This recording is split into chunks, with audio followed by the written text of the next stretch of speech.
안녕하세요. 대업에서 조선부터 방산 또 에너지 업종까지 1000개 이상의 분석을 진행한 멘토 황대근입니다. 오늘 함께 살펴볼 종목은 한국전력입니다. 제 영상을 시청해 주시는 분들의 성향을 파악을 해보면 한국전력에 대해서 저보다도 더 많이 알고 계시는 분들도 굉장히 많이 존재하는 것 같은데 댓글에서 의견들 많이 남겨주셔서 참고를 하면서 영상 제작을 하고 있습니다. 자, 이 부분 감사하다는 말씀 드리면서 시작을 하겠습니다. 사실 한국전력 하면 전기료가 굉장히 중요하죠. 자, 이러한 부분을 조금 더 파다 보면 결국에 유가와 S&P 가격에 대해서 파악을 해야 향후 주가의 방향성에 대해서 알 수 있는데, 자, 이러한 유기적인 관계에 대해서 이야기를 해보겠습니다. 자, 그리고 더 나아가서 신규 원전 가능성을 통한 이 모멘텀 역시 파악을 해보면서 진행을 하겠습니다. 자, 우선 유가적인 측면을 확인을 해보죠. 먼저 이 원유의 종류에 대해서 설명을 좀 드리고자 가져왔는데, 이 원유의 종류는 크게 세 가지죠. 아시는 분들은 다들 알고 계실 거라고 생각을 합니다. 이 브레튼-유부터 WTI유, 이 두바이유까지 세 가지가 있는데, 자, 오늘은 이 두바이유에 대해서 좀 설명을 하려고 합니다. 이 두바이유는 국내 수입의 70%를 차지하고 있죠. 자, 그래서 이 한국전력에 대해서 유가적인 측면을 봤을 때 이 두바이유를 초점을 두고 봐야 된다. 자, 그리고 유가를 보면서 또 S&P 가격 역시 유출을 할 수 있기 때문에 유가적인 측면이 중요하다. 자, 이렇게 설명을 드릴 수 있겠습니다.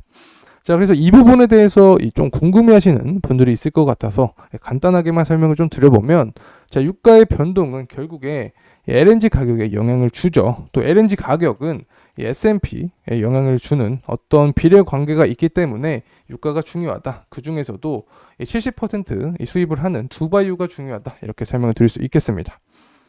그래서 이 대략적으로 유가가 이 S&P를 6개월 정도 선행을 하기 때문에 어느 정도 S&P 가격대를 예상을 할 수 있습니다.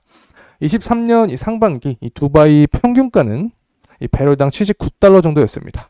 그리고 23년 하반기 S&P 평균은 138.49원 정도를 형성을 했고, 23년 하반기 또 이 두바이 평균가를 보게 되면 이 배럴당 85달러 정도를 기록합니다. 전반적으로 상반기에 비해서 하반기 이 두바이유 평균가가 더 높은 모습을 보여주었죠. 자, 이 부분을 통해서 우리가 예측을 할 수 있는 부분이 바로 S&P 가격이죠. 자, S&P는 2023년 하반기보다 좀 더 높을 수 있음을 예측할 수 있습니다. 자, 위에 국제유가 이 6개월 선행 공식을 적용을 하면 약 145원에서 플러스 마이너스 10% 정도 범위를 형성하지 않을까 추측을 해볼 수 있는 거죠. 자, 그래서 현재 1월달 S&P 가격의 평균을 보게 되면 138.06원을 기록하고 있는데, 어느 정도 자, 우리가 계산한 이 선행지표가 맞아 떨어진 모습을 확인할 수 있었다. 자, 이렇게 파악을 할 수 있습니다. 이 부분이 사실 100%는 아니어도 투자의 확률을 높이는 그런 지표가 되기 때문에 굉장히 중요하다라는 점 말씀드릴 수 있겠습니다. 그리고 이 국내 기관에서는 또 24년 이 전체 평균 S&P를 약 120원 정도로 보고 있는데, 이 정도 이 평균이 나오려면 이 상반기 S&P 가격을 130 정도 잡으면 하반기에는 110 정도가 나와줘야 됩니다. 자, 그러면 이 110 정도가 나오려면 국제유가가 하락을 해야 된다라는 이런 근거가 있어야 되는 거죠. 현재 후티 반군과 또 미국의 이 홍해 관련된 리스크가 지속되고 있는데, 자, 이 부분은 정치적인 요소와 결합해서 좀 설명을 할 수 있을 것 같습니다. 현재 바이든과 또 트럼프 경선이 진행 중인 상황인데, 사실상 둘의 재대결을 점치고 있죠. 지지율 측면에서 보면 트럼프가 앞서고 있는 상황이기 때문에 이 바이든은 결국에 이미지를 끌어올리는 그런 이벤트가 필요하다. 자, 이 부분은 전쟁을 통해서 가장 보편적으로 발생을 하는데, 앞서서도 설명을 드렸듯이 대략적으로 이 4월부터 외교적인 측면 할 것으로 제가 판단을 했죠. 왜냐, 이 8월부터 민주당 전당대회가 시작이 되기 때문에 3개월에서 5개월 전에는 리스크를 줄이려 할 것이다. 그래서 4월 정도부터 외교적인 측면을 이용하면서 리스크를 줄인다. 자, 그러면 이때부터 유가의 안정화가 진행되지 않을까 생각을 합니다. 그러면 S&P 가격 역시 하락 안정화될 수 있는 그런 근거가 될 수 있는 거죠. 결국에 S&P 가격이 하락하면 한전의 주가는 상승할 수 있기 때문에 전반적으로 좋은 해를 유지할 수 있지 않을까 생각을 합니다. 그리고 최근에 이 저PBR 관련돼서 이 종목들 이슈가 나오고 있는데, 한전 같은 경우 굉장히 이 저PBR의 끝판왕이죠. 영업적자 40조 원 시기일 때도 주가가 25,000원 하던 그런 주식이었기 때문에 현재 구간은 아직도 저평가 구간이다. 이렇게 설명을 드릴 수 있습니다. 그리고 또 우리끼리만 하는 얘기지만 한전하면 이 주가 상승이 나오기 위해서는 또 신한투자증권이 좀 도와줘야 되죠. 지금까지 행보를 보게 되면 한전의 최대의 적은 신한투자증권이다. 이렇게도 설명을 드릴 수 있을 만큼 이 공매도를 못하는 상황이니까 하루 모아서 또 하루 누르고 또 저가에 산 다음에 또 누르고 이 모습을 반복하고 있기 때문에 이 주가 상승을 더 받지 못하는 그런 모습을 보여준다. 그래서 이 신한투자증권 보고 계시면 좀 적당히 하셨으면 좋겠습니다. 그리고 이 도쿄전력 이야기도 해야 되는데 이 도쿄전력 같은 경우 지난 1년간 이 수익률이 60%를 기록했죠. 이 주요 모멘텀은 바로 요금 인상과 또 원전 재가동에 따른 실적 개선에 대한 기대감입니다. 장미롭게 볼 수 있는 점은 22년 7월 이 재가동이 결정된 이유보다 23년 이 하반기 주가 상승폭이 크다는 점입니다. 자, 이 부분은 물론 24년이 흑자 전환에 대한 기대감도 작용을 했겠지만 이 도쿄증권 거래소에서 이 저PBR 자, 이 부분을 발표한 이후에 이 가치주에 대한 관심이 환기된 이후 이 수급이 몰렸다 이렇게도 평가를 할 수 있습니다. 사실 한국전력과도 비슷한 맥락이 굉장히 많이 존재하죠. 자, 근데 이 비교를 해보면 주가적인 측면을 비교해보면 이 수익률 격차는 10년간 최대로 벌어져 있는 상황인데 그만큼 이 한국전력이 굉장히 저평가를 받고 있다. 자, 이렇게 볼 수 있는 거죠. 또 미국의 콘스텔레이션 에너지라는 이 기업도 존재를 하는데 비슷한 맥락입니다. 이 도쿄 전력과 같이 이 원전에 대한 이 정책 지원이 이 주가 트리거를 작용하면서 23년 초에 비해서 80% 이상 이 수익률을 거뒀습니다. 자, 앞서서 이 신규 원전 가능성이 또 다른 모멘텀이 될 수 있다 이렇게 말씀드렸는데 자, 한국의 경우 24년 이 신한울 2호기를 시작으로 25년 또 26년 매년 한 기에 신규 원전을 가동할 예정이며 또 조만간 발표될 11차 정기본을 통해서 신규 원전이 추가될 가능성이 높습니다. 그래서 이 도쿄 전력부터 콘스텔레이션 에너지의 동향을 점차 봤을 때 한국전력 역시 이 강한 주가 상승 흐름이 나올 수 있지 않을까. 자, 이 부분 말씀드립니다. 자, 이제 전기로 관련된 이야기 좀 해보겠습니다. 현재 한전 같은 경우 이 전체 발전량의 50%가 석탄입니다. 자, 이 석탄 가격을 좀 보게 되면 21년부터 22년까지 8배가 증가를 했죠.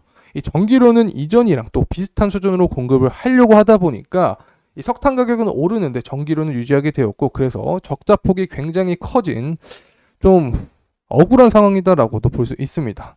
솔직히 만드는 이 비용보다도 싸게 팔고 있는 건데 이 부분은 좀 문제가 있지 않나 생각을 합니다. 자, 여러분의 의견들 어떤 특정한 의견이 있으면 댓글에 남겨주시면 제가 또 참고하면서 영상을 제작하도록 하겠습니다. 그리고 또 구독과 좋아요도 한 번씩 해주시면 감사하겠습니다. 자, 그래서 이 전기요금을 올려서 만약에 이 기업이 망한다고 하면 물론 이 기업의 개인적인 측면도 존재를 하겠지만 이 국제적으로 전기요금이 2배, 3배 올렸는데 그와 비교해서 원가보다도 저렴하게 이 제공하고 있는 이 전기요금에 대해서 좀 비난을 한다라고 하면 그 기업이나 혹은 그 사람이 좀 문제가 있지 않나라는 생각을 합니다. 그래서 이 만약에 민영화가 된다라고 하면 전기료가 더 폭탄 맞을 수 있는 그런 상황이 도래하기 때문에 이 민영화 되기 전에 이 정부의 정책을 통해서 좀 해결을 하던가 어찌됐건 이 한국전력의 이 주가를 좀 더 부양할 수 있는 그런 정책적인 측면이 필요하지 않을까 생각을 합니다. 자, 그래서 이 주가적인 측면을 이제 이야기를 해보겠습니다. 사실 한국전력 같은 경우는 굉장히 저평가된 기업이다라고 제가 계속해서 설명을 드렸죠. 그래서 현재 구간을 베이스로 돌파 시에 제가 어떤 말씀 드렸냐, 25,500원 구간을 돌파해주면 21,500원까지는 강한 상승이 동반될 수 있다라고 설명을 드렸습니다. 자, 이 부분은 매물대를 통해서 제가 설명을 드린 거죠. 이 투자 심리가 밀집이 되어 있기 때문에 자, 21,500원 구간까지 가능하다라고 설명을 드렸습니다. 그리고 이 주가를 산출할 때 이 전기요금에 대한 이야기를 해야 되는데 제가 또 어떤 말씀을 드렸냐, 24년 또 25년 이 설명을 드렸는데 24년 8.3조 원 또 25년에는 10.2조 원으로 이익이 개선될 것으로 전망하고 있습니다.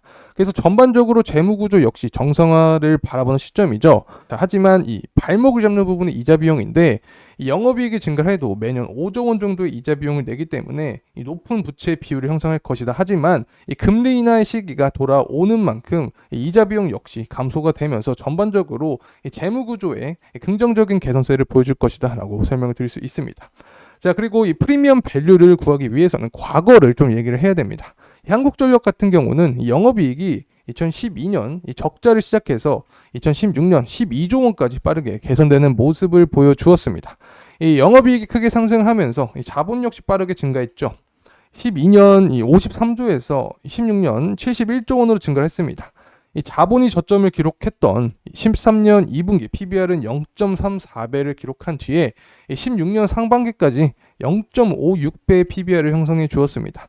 자, 그래서 24년에도 이 비슷한 이익의 흐름세를 예측을 하고 있는 만큼 이때와 비슷한 밸류에이션을 측정한다라고 하면 자, 23년 시가총액과 비교를 했을 때 56%가량은 상승하지 않을까라는 생각을 합니다. 자, 그래서 전반적으로 오늘 시간에는 한국전력의 주가에 영향을 미치는 이 국제 유가부터 또 S&P 가격, 유가와 S&P 가격의 유기적인 관계, 추가적인 모멘텀이 될 수 있는 신규 원전 가능성에 대해서도 이야기를 해봤습니다. 자, 이렇게 이번 시간이 도움이 되셨다면 구독과 좋아요 부탁드리겠습니다. 그리고 앞서 말씀드린 것처럼 이 댓글에 다양한 의견들 달아주시면 저 역시 그 부분 참고를 하면서 영상을 찍도록 노력하겠습니다. 끝까지 시청해주신 모든 분들께 진심으로 감사의 말씀 드립니다. 감사합니다.